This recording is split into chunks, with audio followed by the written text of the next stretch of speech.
Blog Talk Radio. Breaking Chains. Breaking Chains is a show that will break generational curses that are holding our youth and families in bondage. It's freedom time. Freedom time. You're now listening to Breaking Chains with your host, Minister Roderick Williams.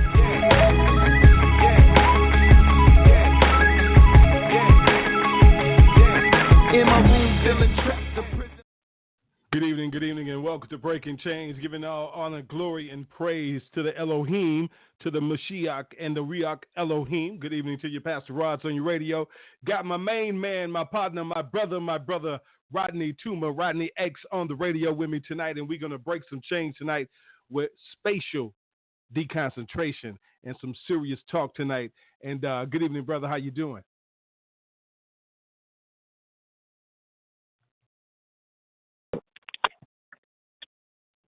Hey, bro, how you doing, man? Yeah, I'm doing good. And yourself? I'm doing good, man. Blessed to be here, man. I'm excited to have you on, bro. I've been trying to work this schedule out for a long time, man. I know, we finally brother. got this thing together, man. Here.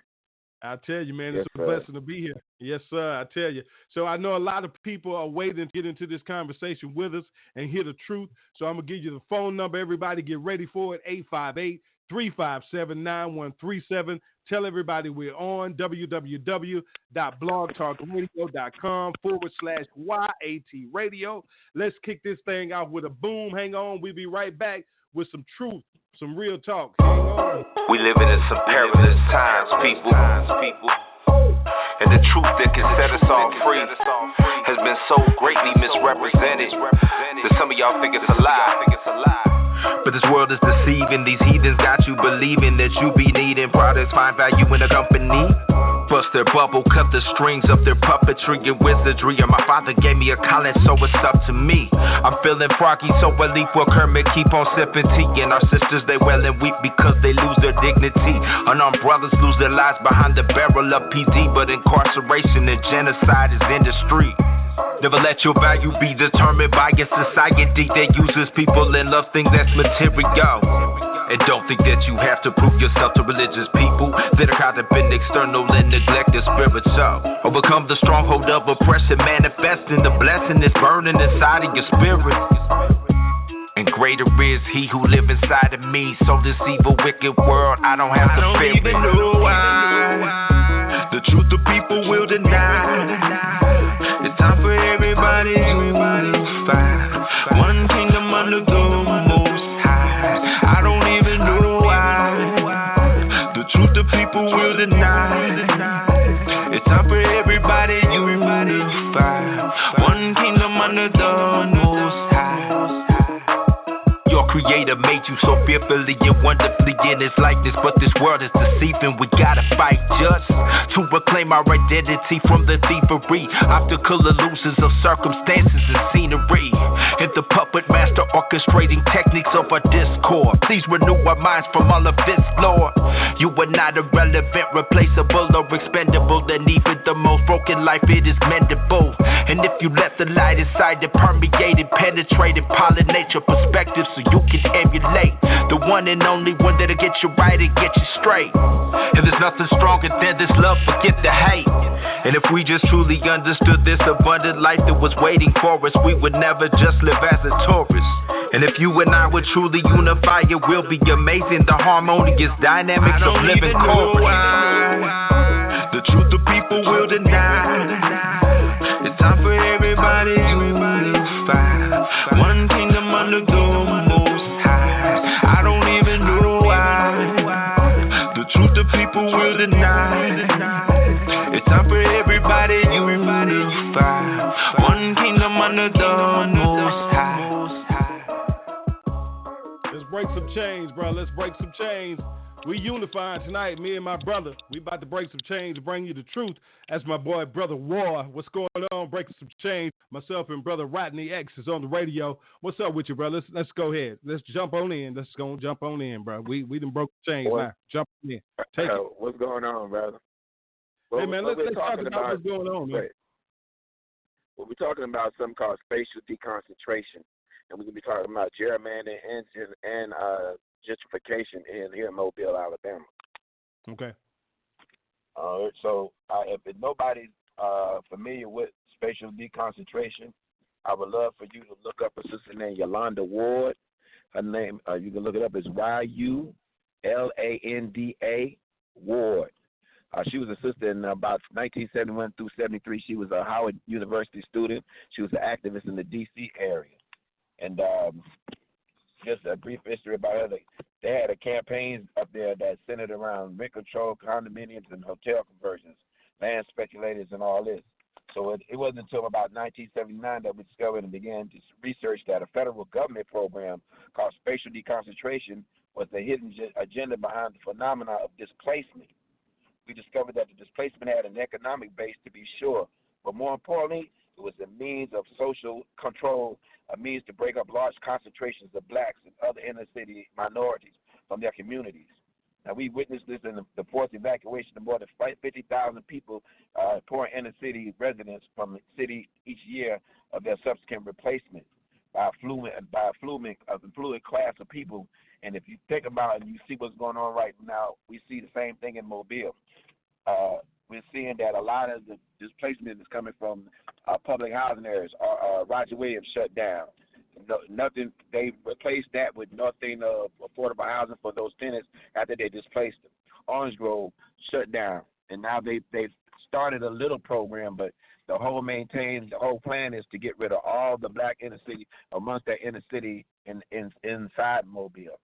Now, the Department of Housing and Urban Development documents began to surface using the word housing mobility and fair housing, that we began to understand the magnitude of the master plan was to rid the city of the inner city poor and working classes.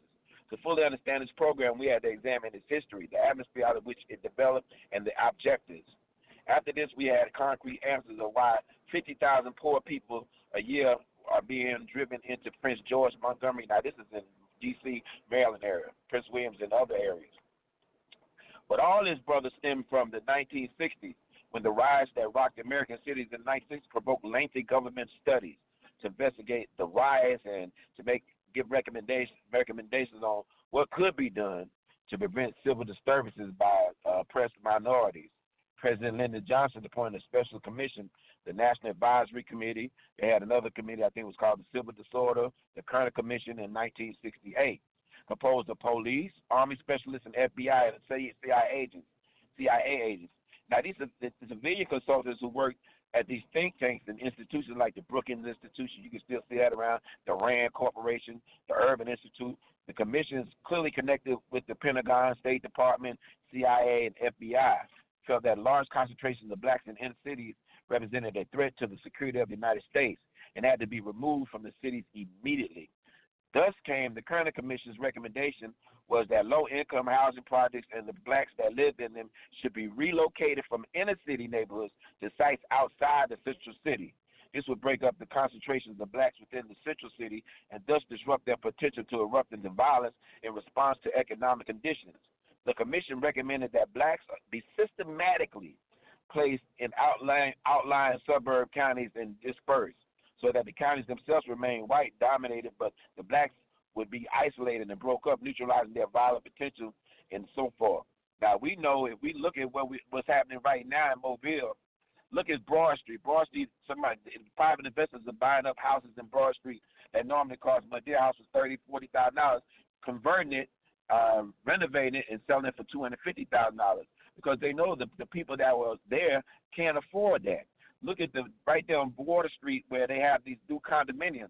Those condominiums start at $1,500, brother. They start at $1,500 to $2,000, so they definitely can't beat for us. And it's sad that the administration that is in current office right now, 90% of them don't even live in Mobile. They live in Baldwin County, but they're making decisions for the people of Mobile, even though Mobile is 50% African American, 45% white, 10 and 2% Hispanic. So we're looking at this justification, and you look at what we talk about, especially during Roger Williams project. The housing area. It don't even look like it ever existed, brother. And what they're doing, they're pushing us closer and farther out to West Mobile, to the points where you become not the city but the county. So in that right there is gerrymandered. So when you want to have your vote won't count nothing because they'll push you all the way out to the county. So we have to look at this, man. The commission recommendation that a program called Spacial Deconcentration, which to date has received a federal investment of over $5 billion, programs are simple. Plans have to be driven out of the neighborhood, placed in urban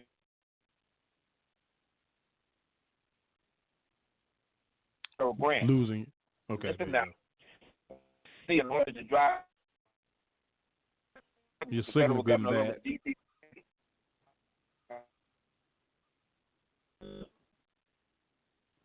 Hello? Yeah, your signal getting bad, bro.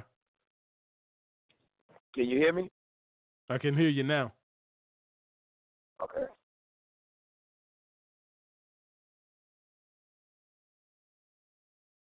Can you hear me? Can you hear me now? I can hear you now. Yes, sir. I'm going in and out. How much did you hear before it started breaking up? We lost the beginning of that. Try that again. The residents of Mobile being displaced back out to West Mobile. Did you get that? We got that part, yeah. Okay. So if we're looking at Mobile, we're looking at, you see the Roger Williams housing authority. Housing. Right. Yeah. And now you see in the RV Taylor is shut down, and now they're talking about bringing the airport right there. But I want to let you know, and the people of Mobile, that this ain't just out there. This plan has been already installed about 20 years ago, 25 years ago. What we see as now is Tomerville going through where 3 Mile Creek is, they're about to dredge 3 Mile Creek. And then they're going to make bikeways and walkways. The money that they're supposed to be spending on those underdeveloped and poverty-ridden neighborhoods in Mobile, they relocated it. They did not spend the money what they spent. So now you got fair housing that's really involved, and they're about to sue the city of Mobile. A lot of people don't know that because we have pockets of poverty, and if you look on the scale on a large scale and see how the map is on the population, you'll be like, how is this happening? And second of all, we have to hold our city council. We have to have their feet to the fire because they are in charge of infrastructure in the city. And nobody in this world can say and tell me that they did not know all this was going on. The same thing that happened with you saying about Maynes. The money supposed to went to Maynes to fix Maynes School when the hurricane came. They supposed to renovate it, but they didn't. They spent that money on Murphy. A lot of that money that was allotted for the renovation of Maynes, it was spent on Murphy because you got Airbus here. You got people coming in. They're not training people here in order to be able to have employment at Airbus. They're bringing people from out of the city, and these people need somewhere to live, and their children need a better school to go to. So now here comes Barton Academy, and all of a sudden the private interest group is putting $2 to $3 million in the Barton Academy, and it's going to be a state-of-the-art school. Well, who is that school going to be for, brother? It can't be for us because they already put our middle school, our middle school with our high school at Wilson. So I'm telling you, it's all a plan. But these are people that we voted in, whether they black or white. They all are kicking back, and we have to be honest about it and deal with it truthfully. So what we talk about the spatial deconcentration is what they're doing, and the government's been paying billions of dollars in order to relocate and give those grants to people outside of that neighborhood that they're trying to displace these people in. So my question is, when it comes time to vote again, and the problem that's crippling us in Mobile, because we're 50% black, is that the millennials are not going out to vote. They don't even care, and that's alarming in itself. So it's going to have to be a strong mobilization of real, pro-vote people to get out and push these millennials to go vote. But in the meantime, this train is already moving. There's no way we can stop it. So the only thing they're looking at now, they're looking at the campground. And I'd like to say this to all our elders that's over in the campground, that I think that for the taxes that they have to pay on their property every year, if they're over 65, they don't have to pay. But they do have to sign sign up again, and every year, regardless, they have to sign up and make sure that they're taking it, but they don't have to pay the taxes. But a lot of them don't know that. So what they're going to do, they're betting on they don't do that, and then they'll have to give up their property, and then they have to sell it, or they'll be displaced. And this has all been already thought out, a well thought out plan. I know it had to been at least 20, 25 years ago. But we're sitting around here and we're sitting on our hands and we're not understanding how this economic thing works and how gerrymandering works and how just gentrification works and how spatial deconcentration works. So we're going to have to educate ourselves. Like I said, if you get a chance, go and look up Yolanda Adams, Howard University student, spatial deconcentration, and they will teach you the whole history about it. If you're looking at now, I think I posted something that said all eyes on Detroit. Detroit is disbanding their city council, and they're forming their own city council from a human rights aspect. Because they say if you're not going to do right, if they gave you $2 billion to help with infrastructure in Detroit, and you all did not spend that money like you did, you got to get up out of there. So it's a huge thing going on in the city of Detroit where the people of Detroit are filing to disband the whole city council and form their own city council. And you're going to see more of that happen. It's more than it's not a civil rights issue. It's a human rights issue. And until we start dealing with it as human rights, then we'll still be coming short on the bucket. Because when they incorporated civil rights, they incorporated minorities, they incorporated women, they incorporated minorities that are not black and descendants of Africa. We were brought over here as slaves. Everybody has got paid reparations except us. So all this is ending back up to reparations.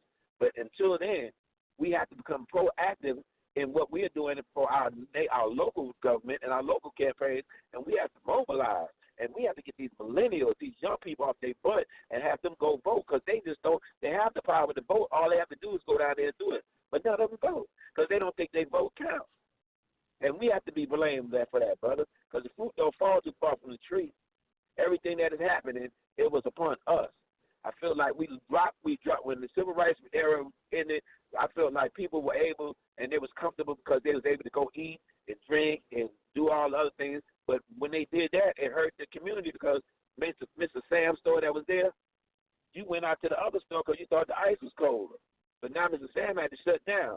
Now if you go to any city, any part of our city in Mobile, whether it's Somerville, whether it's Maysville, whether it's down the bay, you see people other than us that are running the businesses in that community. How is that so? You have Arabs, you have East Indians, you have Koreans, you have everybody in our community getting paid and taking the money out and not investing back. And our city council is not helping them because they're sitting there with a blind eye because I'm pretty sure half of them are taking cutbacks or they done bought property up and knew that property was going to become valuable and now they're getting paid. So they got to go. So until we realize what we need to do and get serious about this, we can't just sit around here and shuffle our feet and do the patty-do. We're gonna be a suffering people, and it's gonna get worse. We know that poor poverty invokes violence. If people are poor and they're desperate and they have no needs and no funds and they don't have no way of getting resources to their community and they have no hope, guess what's gonna happen? Oh, of course. Well, and the thing about it, and that's something, because everything that you're saying, here's the thing, everything that you're saying right now is happening all over this country, in every black community over this country, and it's their plan. You know what I'm saying? That's the Bilderberg 3000 plan. That's their plan. Their plan is to get us out of here. You know, the gentrification, period. And the thing about it is you put a lot of posts out there, and when you were real heavy with them, is that you were warning people about this was coming. Is that you, that soldier sitting on the wall saying, "Hey, danger is on the way." And you doing what God has told you to do, and nobody listens. I'm not going to say nobody listened. Enough of the people wasn't listening. And now that danger is here. All day. But yeah, you know what I'm saying? All day, but you're not doing anything. Brother. You know what I'm saying? You're not doing anything. You don't do anything about it. You know what I'm saying? You got to do something about it. You know what I'm saying? They still do something about it. You know, they say it hit a little differently when it's at home. Oh yeah, see what I'm saying? We see it. We see this happening everywhere, but it's alarming when you see it actually happening in front of you. When you see it manifesting right in front of you. It's right here at home. It's right here. And the people that we voted and put in the city council, it's hush hush. And it's like, and we're so distracted that we worried about what Jay-Z doing. Jay-Z a billionaire. He don't need none of us. And he can tell us to kiss his butt all day. We so worried, and every day we talk about Jay-Z sell out. We're cool, And we got all these social media activists, but you ain't got off your butt, put some boots on the ground, and started mobilizing for the betterment of your community. You know, we have to do our part.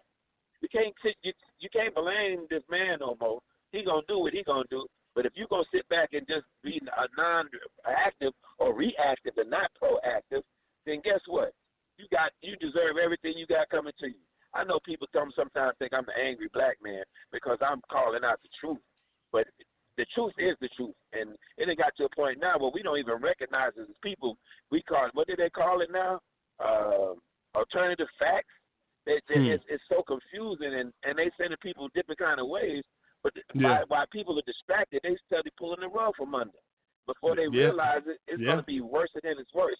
The city is already under siege, man. Violence every day. Somebody getting shot. Somebody getting killed. It's a reason why all this is happening. And you don't hear nothing being said by the city council. Nobody's saying anything.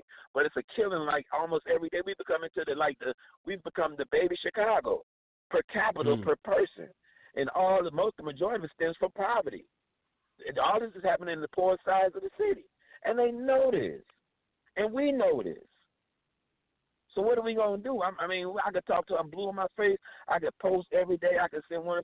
But until we are actually engaged, you know what I'm saying? And we actually go to these city council meetings. They know what they're doing. They have it at Tuesday. They have it with people at work. They know exactly what they're doing. You see what I'm saying? But when somebody calls them out on that, oh, Lord, you can't be like that, man. You trying to cause trouble. No, I'm not trying to cause trouble. I'm trying to wake you up because it's about the poor now. And the poor are getting poor and the rich are getting richer. And you got a cuckoo for Cocoa Puffs and the president sitting in the presidency. And he don't. If Obama would have said any idea of what this dude had said, man, they would have had him on the cross. They already had him on the cross. You know what I'm saying? So I'm just saying, man, I don't know. It's going to take it. I know it's going to get worse. I hate to be the bearer of bad news, but it's going to get worse before it get better. And right now, I don't see no better than coming because the people, the politics and the political parties, they done sold the people out, man. They done sold it out, man. They done sold us out. And I'm telling you, I'm fighting for every one of them that I know. I'm fighting them everywhere I can go. As soon as campaign come around, don't come in my community talking about we ain't seen you all year. We ain't seen you in 2 years. Now you want to pop your ass up. Excuse my French, but you want to pop your ass up talking about, I'm here for the people. We ain't seen you. You had damn time meeting. I'm gonna tell you this, man. They can say what they want about Bradley Byrne, and I don't too much care for him. But at least he's engaging with the people. He has town hall meetings, whether they're effective or not. At least he does something. Can we say that about our representatives? How many town hall meetings you've been to in the last 2 years, brother, that you've even heard about any of our representatives, city council, anybody in your district giving up? I mean, I haven't. Name one. I'm waiting. How many town hall meetings, how many times our representatives even came to our community, besides when it's election time, and asked us, what's the problem, what can we do? Pritchard don't even have a damn recreation center. They don't have a community center. They don't have an after-school program that's for the young people, the teenagers. They don't have nothing there. Mobile does at least have that, but Pritchard ain't got nothing. It's deeper and it's bigger than us, man. These people got pockets, deep pockets, and they got a plan. They trying to make OWA, like you see in Gaming County, they trying to make that out of Africa Town. And everybody knows it. And it's steady increasing, and it's getting to the point now where it's desperate measures for desperate times. And I'm just being straight up with you. We got to stop being so distracted by stuff that's not affecting us immediately. In the immediate that we're in locally, I know people say, well, if I vote, the president, okay, I get that. But things that affect you locally, you need to be voting. You need to be proactive and not reactive on that. And that's what we are. And I don't know how we're going to do with these people that throw these big parties and have these different things going on that have big influence that can get 2,400 to 3,000 young people out for their parties. You need to tell them same people, before them young people leave the club that night, just sign your name. Just give me your information. Sign your name and your contact so we can register you to vote. Because they're going to have to vote, man. If we don't get the millennials to vote, man, we can hang it up. You might as well just go stick the fork in us. We dead and done. Hey man, they ain't trying. They worrying about the money.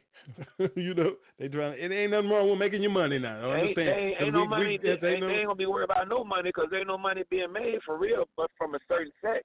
And we got this, and I have to say it. You know, we got some millennial gatekeepers that look just like us in Mobile.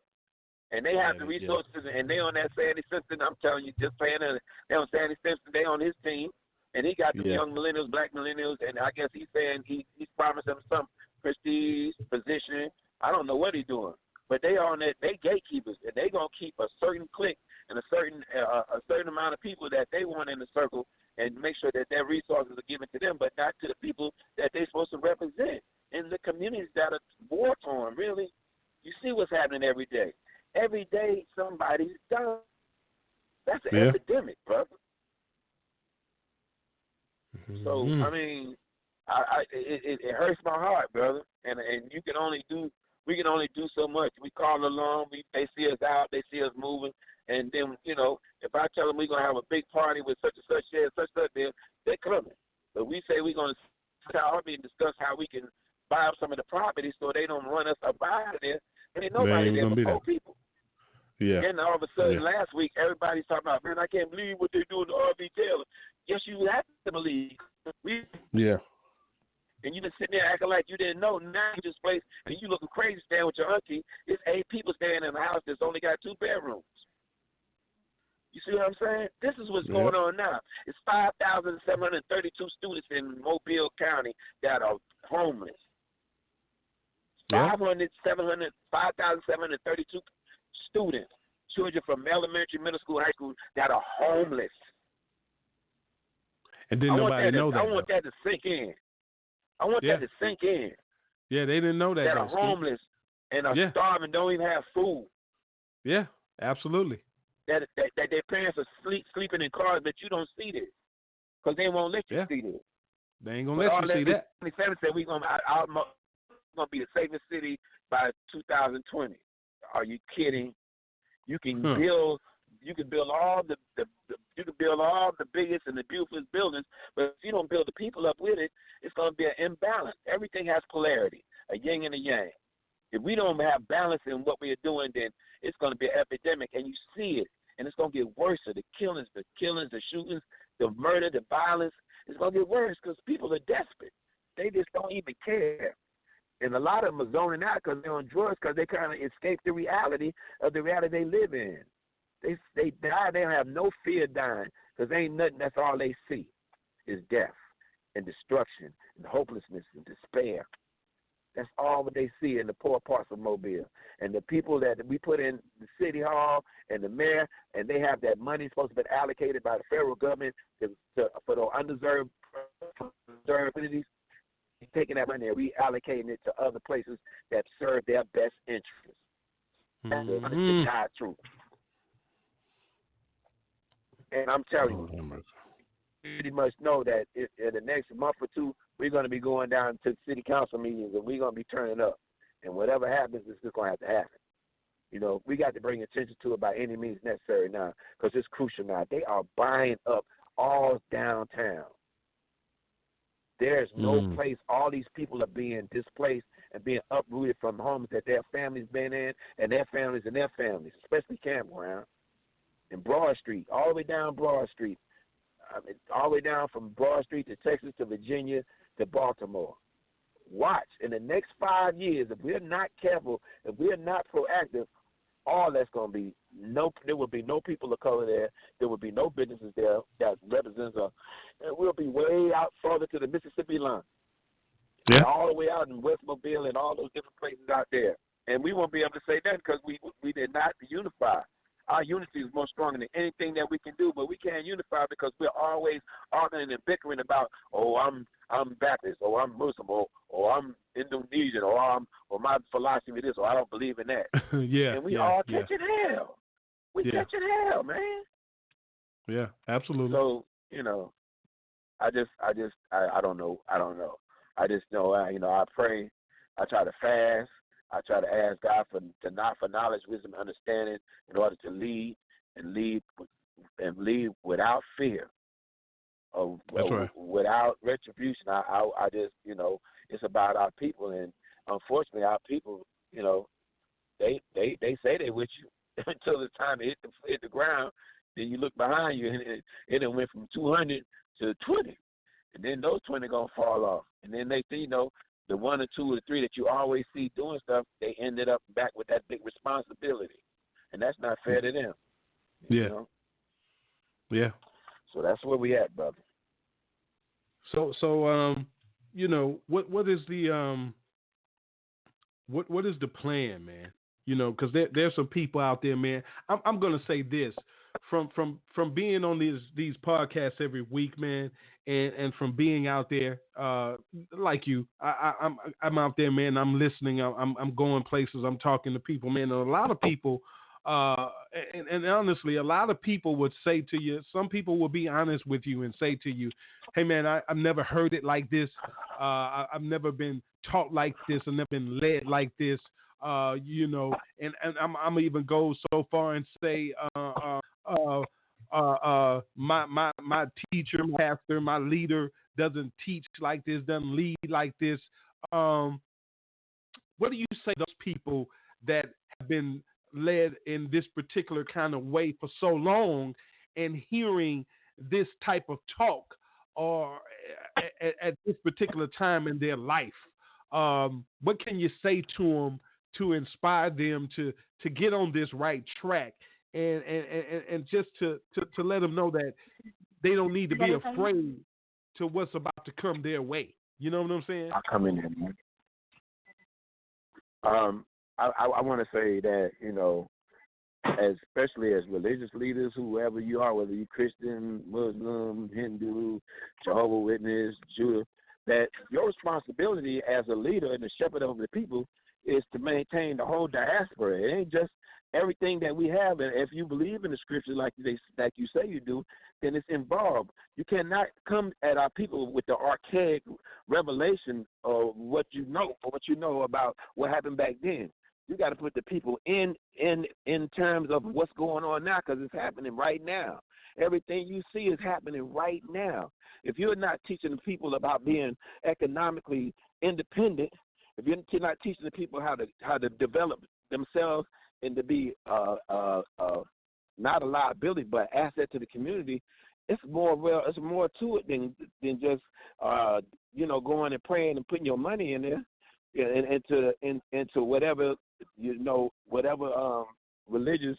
We have to give money to maintain it, but if that's all you're getting from the people, and you promise them that they're gonna get a big house or your house coming or your car coming, and they live in poverty, they're gonna look at you crazy. The young people don't even like to go to church no more, whether it's in the mosque or it's in the church, because they see the hypocrisy. Absolutely, the hypocrisy. Because what you just said, though, brother, you said something that's so profound, though, that is powerful. Because what you said was that you can't keep going back. But what you said is happening right now, because nothing's new under the sun, because you got to teach them about self-preservation, how to economically take care of self, because that's what happened in the yesteryears. They had to do for self because God showed them how to provide, because he provided for them, but he taught them how to provide themselves. And they need to learn that again today, because they don't know how to do that today. That's gone. They don't know how to economically take care of themselves. They don't know how to provide for themselves without learning how to do these other crazy things. So I agree with you on that, bro. I 100% agree. And I feel like it's the church and the responsibility to create jobs. If we giving money to the church, if we give money to the mosque, the church and the mosque should start up economic strongholds that can help to generate jobs and revenue for people. It's a church and a mosque and a liquor store in every corner. But the community is one of the poorest around. And you go in if you want to. That's right. How you going to tell somebody that lights off and they ain't eat, their children ain't ate in 2 days when they come to church? God asks you to plant a seed, and God's going to take care of you. These people need to be taken care of now. That's right. It's just the point. It's at the point now. Young people don't even go to church, but every time you turn around, you see them on something, and they go out. They say, "On guard, On God, man. On God, man. On God. That's what they say. On God. Yeah. They don't even look at it as the reality because we made God something way out in the space instead of letting them know that God is right inside you. And you can, at a spark of a moment, we can quicken that spirit inside of us and make us alive and make us aware and make us understand what is going on right now. We got a real live Pharaoh right now, brother. This dude is bringing play. This is a real live Pharaoh. And when you talk about making America great again, you better say that. He don't want to let you go. You better say that. He don't want you to let you, and you think all this, man, brother, it's going down. And everybody, you see all these actions that's going on. Everybody thinking, oh Lord, it's global warming, man. That's God, man. God bringing destruction to God is bringing destruction to the United States, to the United States of America, because it's become a cage of every foul bird and all kind of wickedness, man. Come on, man. And God's people are in the midst of this, man. And God tells you to come out of there. That don't mean you coming out of the United States. That means you coming out of that mindset, like your oppressor has given you and implanted into you, where you look at each other and can't stand each other. And he put that mindset and that spirit of death and destruction in us.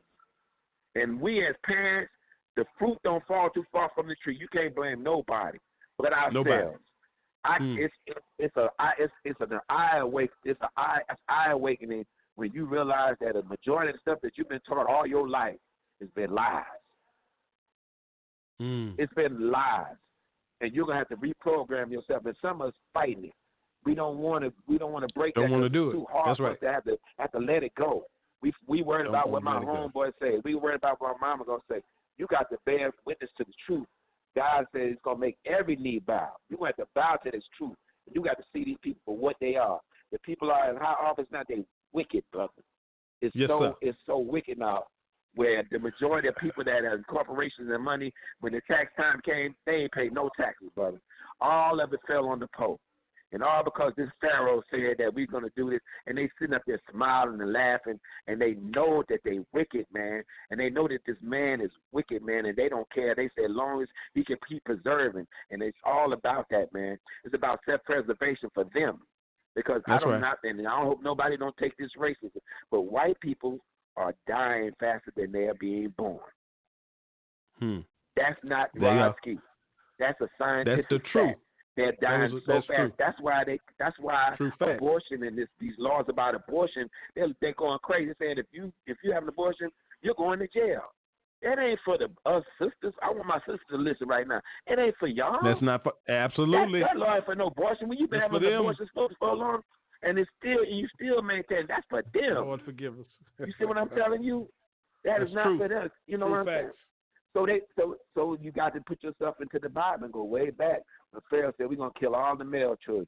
Who That's you right. see dying in the street? Yeah. Who the most majority of people you see dying in the street get killed? Black men. That's right. We getting killed every day. They shooting us in the back and keep on. Can't nobody tell me that the police have not been infiltrated with white supremacists. That's a fact. That ain't what I'm saying. I'm telling you what God knows.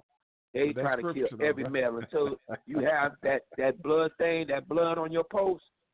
Meaning you have that truth on your post, then they're gonna wipe you out too. That's right. You see what I'm saying? So I mean, we got to make these scriptures live for our people, man. You got to bring these people. Let these people say, you walking, you Aaron, you Moses, you Peter, you Paul. You can't make no spacey stuff out in the sky, man. Come on, brother. The Son of Man is coming, man. Come on, brother. Jesus ain't coming out no sky flying in no spirit. Do you understand what it means? They have to understand the truth of that. Rodney we can't keep giving up them archaic revelation, brother. Yes, sir. I'm just being honest with you, brother. We have to be honest with our people. Our people are in a state of crisis. There's a crisis going on in our community, and our religious leaders going to have to have some particular fortitude and act like they got some balls and stand up for the truth, man. Come on, brother. I'm just being honest. No disrespect, but we got to do this, brother. We are in a state of war. We are in a state of emergencies. Don't be so easily distracted by things outside of you and outside of the things that you can't control. You can control you. You can control your community. You can control the things that you surround yourself with every day, and you can make a difference. And until a lot of us stop being selfish, and it ain't about you, it's about us, then we're going to continue to suffer. And you and not, for me personally, I'm going to leave my children with something other than my last name when I leave here. I got girls, brother. I got to leave them something. I refuse to leave them with nothing, knowing how men are and how sick they are today. I can't do that. I got to leave my girls with something for themselves, and that's my whole plan. And like me, I speak with no fear because I work for myself. I'm not scared of no retribution or getting fired from no job. You know, that's why I always say no slaves allowed, brother. No slaves allowed. People think that's a little cute saying, Ross. He say, no, it's not. That's something I live and eat, breathe, sleep every day. That means I'm not going to be a slave to envy, jealousy, material things, or any job or anything that keeps me from the will of God. God put this on my heart, man. I don't fake with this, man. I'm real with this. Anybody know me? No, I'm real with this every day. You know, I do this every day. I'm true to this. I cry most of the time at night. I cry and I hurt because I see my people hurting. Lord, you know, but that gives me the fire to keep on going. And if I know a man that's been fighting for black people for 62 years, and you know who I'm talking about. And if he can go 62 years, then who am I to say I'm giving up and I'm tired of dealing with it and they ain't been in here for 12, 15 years? No, brother, I can't do that. And we all going to have to take responsibility. We're going to pick up our burden and pick up our cross. And that's just the bottom line. Bottom line. That's what I'm talking about. So I'm just, you know, and you know, they always call me the angry black man, and I have to accept that because, like our elders James Baldwin said something so profound. James Baldwin said, to be a black man or to be a black in the United States and be conscious, is to be in a state of rage constantly. Because every time you seek it and you dig deeper and you dig deeper, you seeing wickedness and you seeing more and more wickedness, and it makes you angry. And you trying to tell your people, and they looking at you and they saying, yeah. But then as soon as a car go by, oh man, I love that Cadillac, and they going off into something. We are so easily distracted, brother. You know, so I've taken on the label of being an angry black man. I take it on and I accept it proudly. And it's funny because you taking on the angry black man and I've taken on the radical angry preacher. Nobody you can't do it like that. Don't you gotta humble yourself. You're not humble enough. Man, what are you talking about? God ordained and anointed me. I can't go by your. You know what I'm saying? I follow God's sound doctrine. You know what I'm saying? And nowhere in there where God got all of these religious things that you give to me, and you want me to man. Let me stop, man. Listen, let me. Jesus is radical. That's why they hated him. Radical. And that's why they hated him. That's why they murdered him. That's why they killed him. You know exactly. And you know what?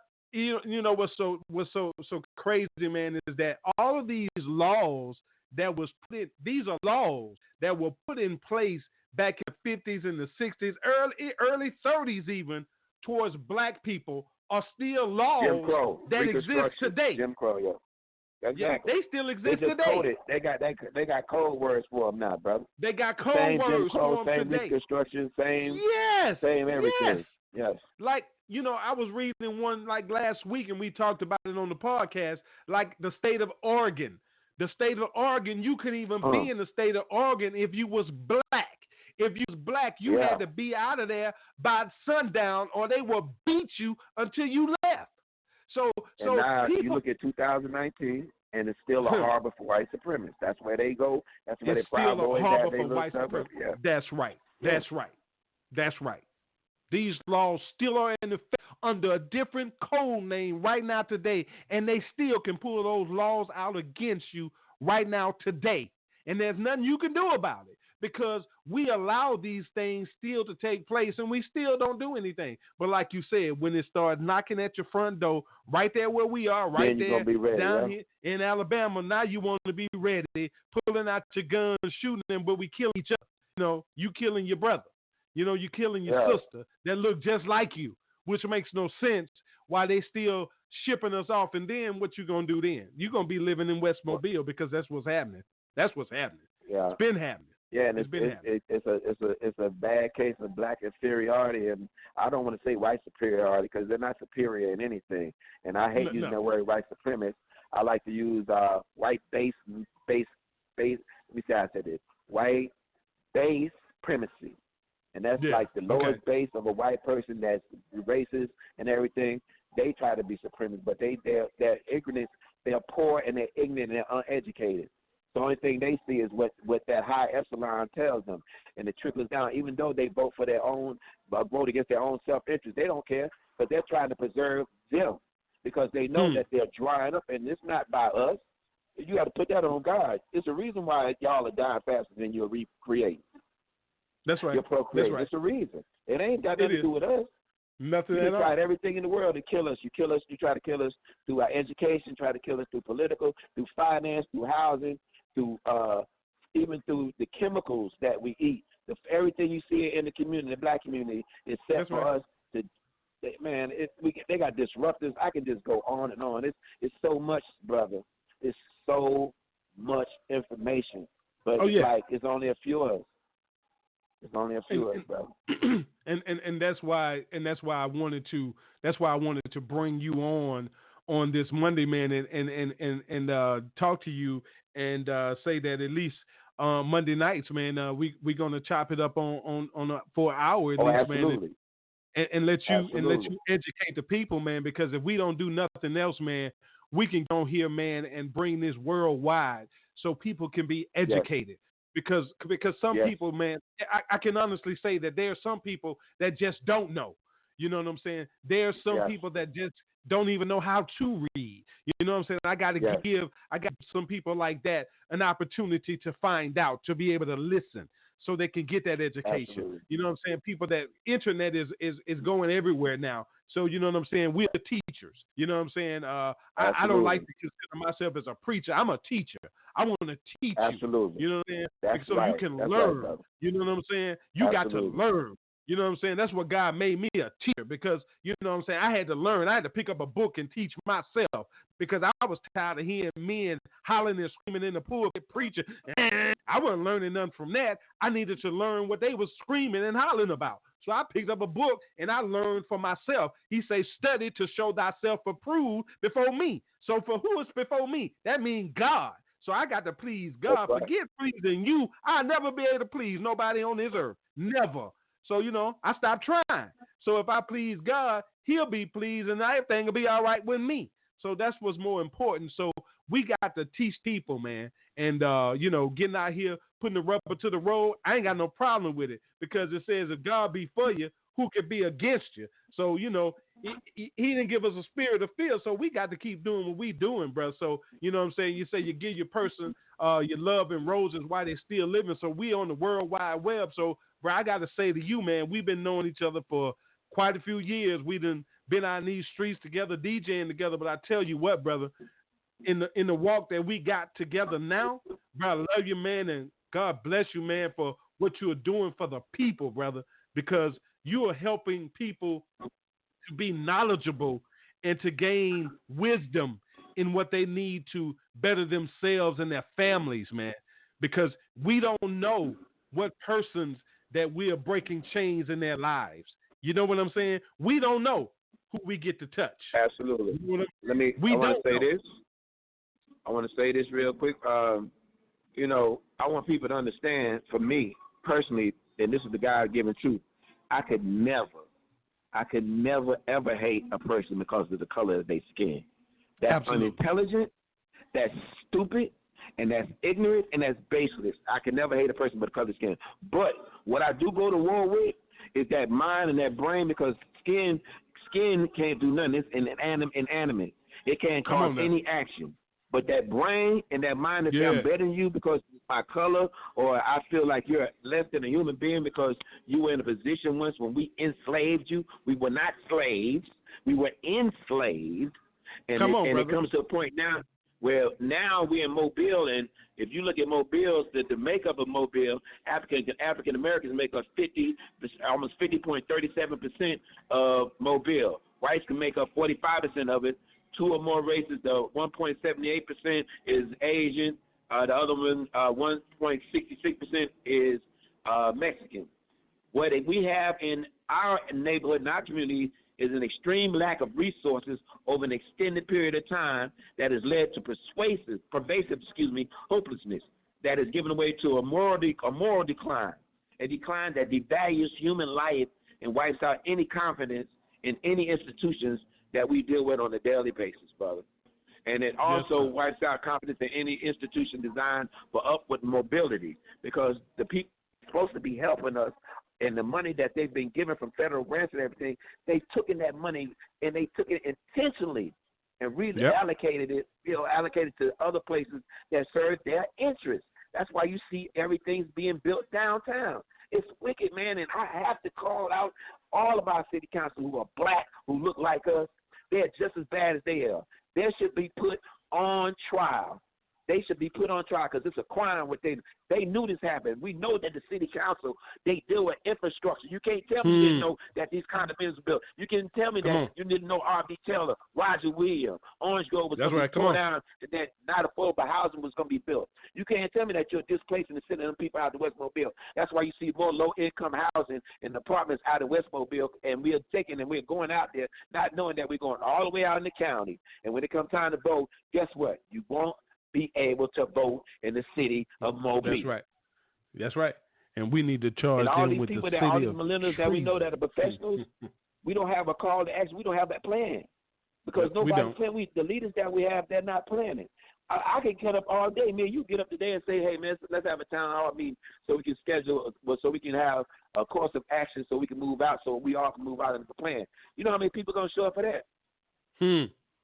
No. But guess what? If I tell them we're going to have a concert downtown in the square, I can get everybody and their mom in there. Yeah, for sure. You know, it's prioritizing, and our priorities is totally the frame, brother. And you know, you say that, bro. We're gonna get ready to sign off, but as you say that, bro, I want to play this song right here. We come back, bro. We're gonna let you sign this show off, bro. Hey, you checking out Breaking Chains?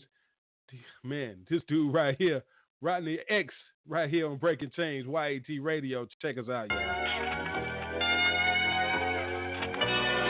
I think I'm ready to do this now. Let us pray. Yea, though I walk through the valley of the shadow of death, I shall fear no evil, because the Lord is with me. My heart goes out to this generation. Every mother, sister, brother, cousin, auntie, everyone that lost somebody to these wars that go on our block. Them boys rolled up on them with that sawed off. They hit him, now his body getting hauled off. Now the whole hood crying, we all lost. Trying to prove that we G's, but this is what it costs. A trail of mamas left with tears in their eyes. Another bloody body from a homicide. Have you ever seen the baby look in her eyes when you tell her that her daddy dead and gone, he died? And to the newspapers, he's another number. He's number 79 of a bloody summer. The way it's all designed is meant to take us under, but we can't see it though because we Stevie Wonder.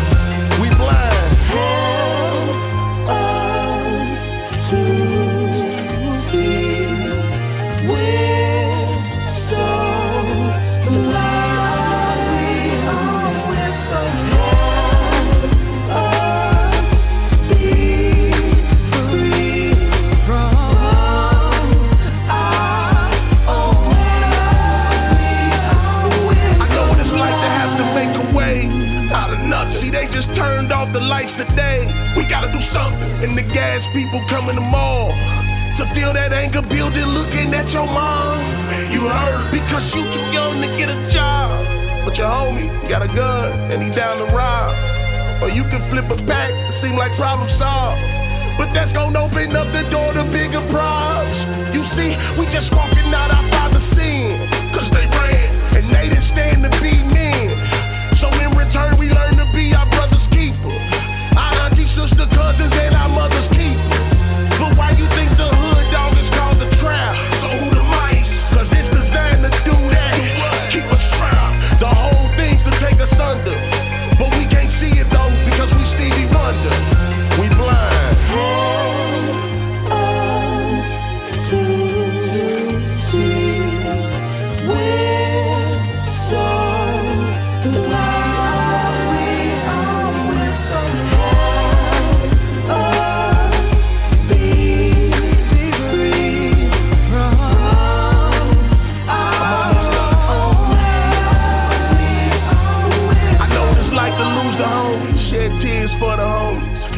Thanksgiving second. Do years for the homies. Can't believe that I'ma spend my years without the homie. Now I'm looking down on him like I'ma ride for your homie. Can't look at his mother cause she's so broken now. Everything over and we start smoking and we start drinking cause that's how we coping. Now we riding down they block with minivan doors open, bruh. I know that lie. They fed you cause they fed me the same thing. That's why I'm here to testify. Cause I know the pain. To see your homie murk, you wanna kill the whole world. I walked in that rain. It make it hard to see that it's wrong. We killing over blocks that we would never own. The whole thing's designed just to take us under. But we can't see it though because we Stevie Wonder. We blind.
Welcome back to Breaking Chains.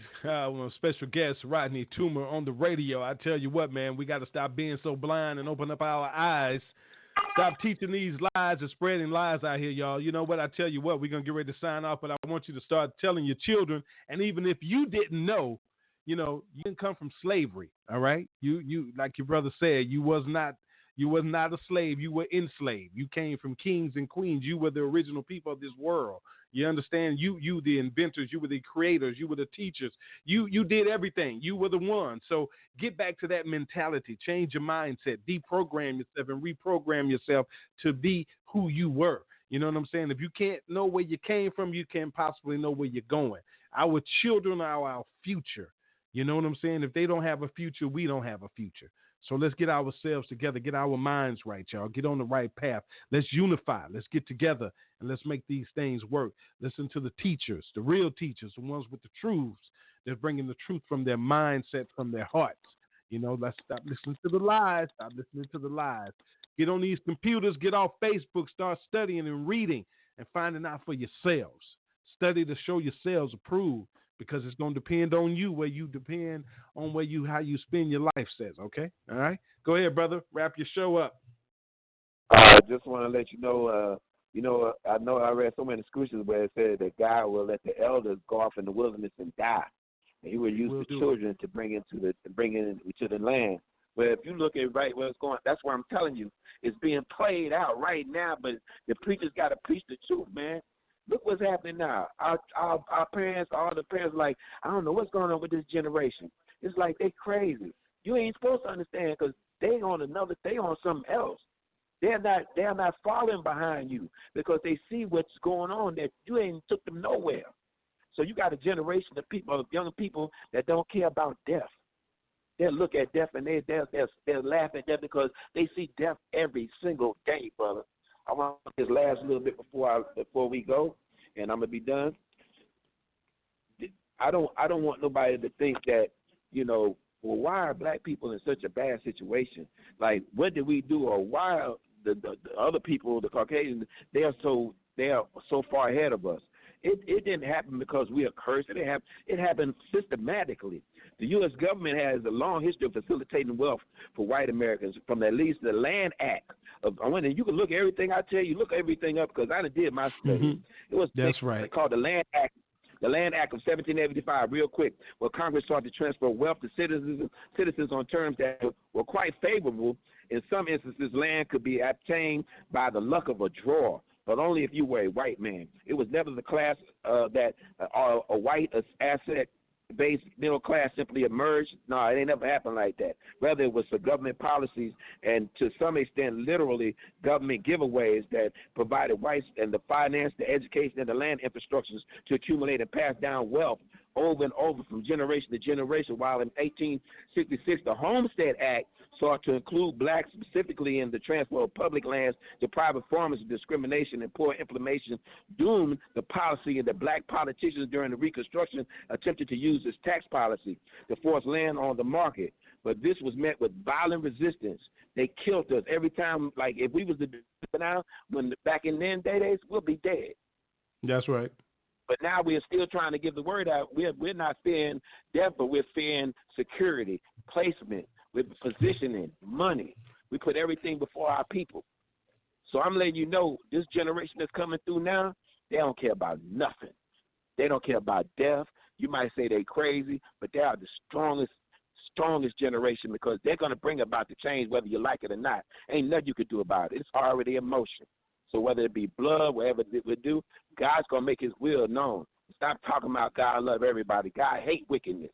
God hate evil. Absolutely. And Come I on, want man. you to, and I want you to be honest. Be honest now. And I want you to really go and research this. These people, and I'm just being honest, this Caucasian person, they only been on this earth for 6,000 years, brother. I'm not trying to be racist. Just look and check it for yourself. We've been here millions of years, thousands, hundreds, thousands of years. They've only been on our earth for 6,000 years. Go check it out. That's the truth. If you don't believe me, if you could come back and tell me anywhere where they've been on this earth longer than 6,300 years, 6,300 years, I will stop. I will shut up. I will sit down. You'll never hear another word from me. And I'm just telling you, you got to understand, where did this come from? You got questions you need to ask. You need to question God. If you don't feel like it, don't question God. Why not? If I got questions, I'm going to ask my daddy. That's right, bro. You better say that. You better say that. He'll tell you. You sure tell you. If I want to know about something, I'm going to ask my daddy. If you say God is the Father, ask him. Why I can't question him? Why is it like this? What can I do, God? What can you give me? Reveal something in my spirit to help me, because that's what happened to me. It ain't take long for me to wake up, and I'm woke. I'm telling you now. So I just want everybody to know, man, you got to study. You got to know. And when you know yourself and you know who this other person is, you'll know how to move and how to navigate through the madness. Say, bro, it was something that you brought that up, man, because I everything that you study, I got it all on the paper. But it was something that you just said about those land acts, bro. But it was the benign neglect policy and the Dawes Act rule. Come on with it. Come on, that bro. Dawes Act rule, bro. With them with them Caucasians went in, bro, and perpetrated to be Indian to take that land like killed. You talking about the $5? You talking about the $5 Indian, where they paid $5 to say they got just to have a 1% of Indian blood in you, and half of the line. Boy, look at here, boy. Ooh, you got to call it, man. I'm telling you. I'm gonna tell you something. If these preachers and pastors don't tell the people the truth and be straight up with them and talk about you got to die and go to heaven to get what you need to get, but you're going to live this life in hell, they're going to come up in that pulpit and kill you right in the pulpit. Say, bro. The people are going to turn their back on you and go after you if you don't start telling these people the truth. You can't keep doing that, and you living good and got a Cadillac and got a big house, and people barely living, barely breathing, barely eating, and they come and still giving you the money. And you ain't doing nothing to help to create an active or to be active or anything in order to push any revenue or jobs or job creation or stimuli in the community. They're going to come and they're going to kill you. They already don't care about the church. They robbing the church. They stealing our church. So that's letting you know. You better come with it. You got to have some balls. Excuse me. This stuff is going on, man. It's going on. Yeah, I'm telling you now. Yeah, I be reading this stuff, man. I'm on it. Out, man. They be on me, man. That's why I tell you. They tell me, you too radical. You can't be talking like that, man. I'm talking. This is why I'm on my own ministry right here, talking just like that. These folks that these laws are still in effect. These people will use these laws against you today. Right now, today. They will pull it out and use it against you right now. And they'll show it to you and tell you it's against the law. Let me tell you. So be alert, everybody. Wake up. Be diligent in your research and studying. Wake up. And if you need some help and you want to learn, you pray. Yeah, come on with it. And when you pray, that don't mean pray and get up off your knees and think something's going to fall out the sky. That ain't how God operates. That ain't how God he always operates through man for the benefit of man. So if I'm going to get on my knees and ask God to tell him I need a new house and I need a new car, when I get up on my knees, I'm not looking up in the sky because there ain't nothing coming out that sky. But I know I'm going to go out and God's going to draw those resources to me in order to manifest what I'm praying my supplication is for. But if I don't sit there and I'm going to get up on my knees, the Lord going to find a way. The Lord going to make a way. And I ain't doing nothing active to gravitate toward what I'm trying to manifest. Ain't nothing coming. Ain't nothing coming. Sitting there looking crazy. Looking stupid. You know, it's just time for action, brother. It's time for action. It's time for us to wake up. And if you don't wake up, you're going to fall by the side. You're going to be part of the 85%. That's right. There you go, 85%. 85% ain't doing nothing. You got 85%, the poison animal eaters. They eat everything and they expect to live, but they die. Then you got the 10%, and they know the truth, but they keep the truth from the people. Then you got us, the 5%. The 5% that know the truth of the enemy and the reality of what's going on, and we try to teach it to the 85%. But a lot of them won't get it, so they're gonna fall by the side, brother. Yeah. And I'm gonna keep teaching though, bro. I'm gonna keep teaching. Absolutely. I'm gonna keep throwing it. Ain't got no choice. I ain't got no choice, bro. I wouldn't have no choice. I was born to die, brother. If I don't see you tomorrow, if somebody killed me tomorrow, the next week, you can know that I died for a cause. My existence wasn't just here. I wasn't here just taking up space. That my existence was justified. Yes, you know sir. What I'm saying? Yes, sir. Yes, sir. Yes, sir. There you go. I appreciate you, man. We're gonna do this every Monday. Every Monday, bro. Next Monday. Every Monday, bro. Science next Monday. Yes, sir. Every Monday, 7 p.m. We're gonna talk about science and mathematics, brother. Yes, sir. We're going in next Monday. Yes, sir. Yes, sir. All right, brother. You tell my sister, Mrs. Toomer, thank you for this hour that she gave me. Yes, sir. I would definitely tell her when I go in. All right, bro. You have peace and blessings to you, my brother. Much love to you, man. Thank you, peace sir. And blessings. Love you. Love my black family. Love my original people. Love y'all. All right, bro. All right, get with you. Peace. All right.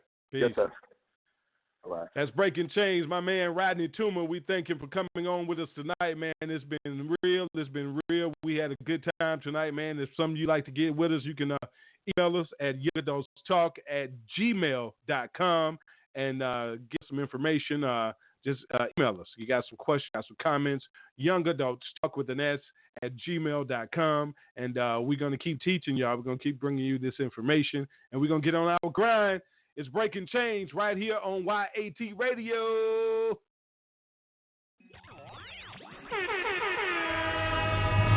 Yeah, this your world, God, and everything in it. I see you, I guess they think because, hey, Bob, we serve you, right? You told me we supposed to slack up, man. But now that I know what I'm fighting for, let's get we go harder. We on our mind. Don't waste your time. I sure ain't about to sit and let you waste mine. I'm sick of seeing young boys out there dying. You go and handle yours. I'm on my grind. I'm on my grind, cousin. I'm on my grind, cousin. I'm on my grind, cousin. I'm on my grind. Granny told your boy that she was proud of me, that I was off the streets and the boy was through thugging. I told her, Granny, baby, don't you worry about nothing. If it ain't about the Lord, then your boy ain't budging. Man, I never did think myself. The word of God will make your boy wanna step. Granny told me that the Lord will meet me. He's still working on me, Granny. He ain't through. I told her, homie, we gon' take it to the block and post up in the hood like we still selling rocks. The only difference is we ain't worried about the cops. Full on my own, we ain't worried about the shots.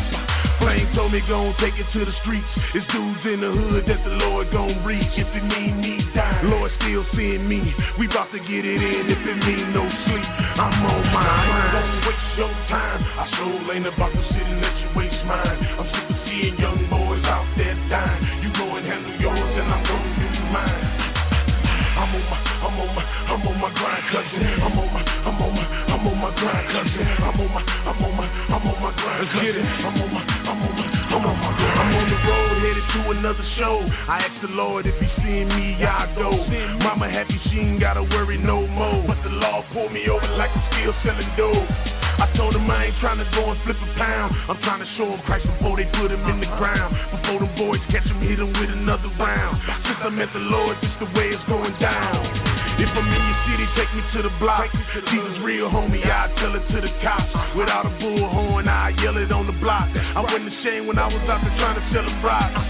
Jason told me go and take it to the streets. It's dudes in the hood that the Lord gon' reach. We bout to go hard if it mean no sleep. And we can get it in, no rhymes, no beats. I'm on mine. I ain't gon' waste your time. I sure ain't about to sit and let you waste mine. I'm sick of seeing young boys out there dying. You go and handle yours and I'm gon' do mine.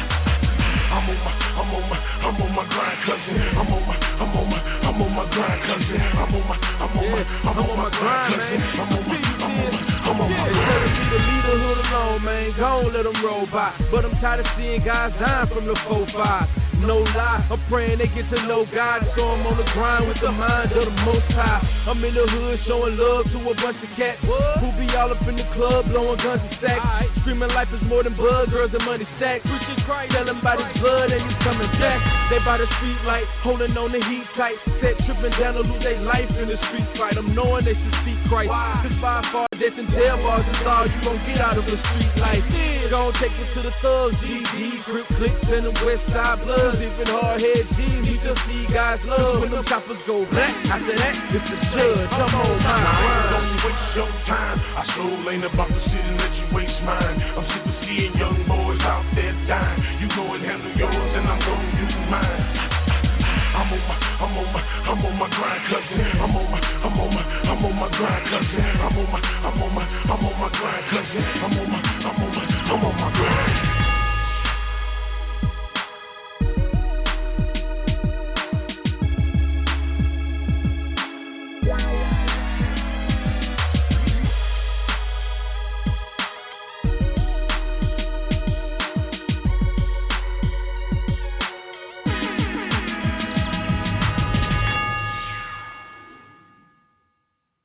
Want to get involved? Got comments or suggestions? Let us know right here at YAT Radio. Email us at youngadultstalk@gmail.com. Call us at 858-357-9137 or write us at YAT, Post Office Box 361-308, Decatur, Georgia 30036. Thanks for turning us on this evening. Just know we are here to assist you in recovering your light from back from the darkness. Speak the truth with Young Adults Talk Live, a ministry for the people of God. So let's join together and recover what's ours.